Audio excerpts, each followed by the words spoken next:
ടോക്സിക്കിൽ യഷിനി villain Tovino Thomas. ടൊവിനോയുടെ Kannada അരങ്ങേറ്റം.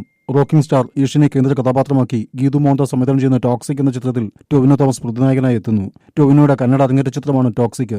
ചിത്രീകരണം ഇംഗ്ലണ്ടിൽ പുരോഗമിക്കുന്നു. പാൻ ഇന്ത്യൻ ചിത്രമായി ഒരുങ്ങുന്ന ടോക്സിക്കിൽ നയൻതാര, കിയാര അദ്വാനി, ഹുമ ഖുറേഷി എന്നിവരാണ് നായികമാർ. ബോളിവുഡ് താരം കിയാര അദ്വാനി യഷിന്റെ സഹോദരി വേഷത്തിലാണ് എത്തുന്നത്. 200 ദിവസത്തെ ചിത്രീകരണമാണ് പ്ലാൻ ചെയ്യുന്നത്. ലണ്ടനാണ് ചിത്രത്തിന്റെ മറ്റൊരു location. Toxic A fairy tale four ground ups എന്നാണ് ചിത്രത്തിന്റെ മുഴുവൻ പേര്. 1.5 വർഷത്തെ ഇടവേളയ്ക്ക് ശേഷം യഷ് ക്യാമറയ്ക്ക് മുമ്പിലേക്ക് വീണ്ടും വരികയാണ്. യഷിന്റെ 19ാമത്തെ ചിത്രമായ ടോക്സിക് പൂർണ്ണമായും ഗാങ്സ്റ്റർ ഗണത്തിൽപ്പെടുന്നു. KVN പ്രൊഡക്ഷൻസും മോൺസ്റ്റർ മൈൻഡ് ക്രിയേഷൻസും ചേർന്ന് നിർമ്മിക്കുന്ന ചിത്രം അടുത്ത വർഷം ഏപ്രിൽ 10 ലോകമെമ്പാടും റിലീസ് ചെയ്യാനാണ് തീരുമാനം. ഗീതു തന്നെയാണ് രചന നിർവഹിക്കുന്നത്.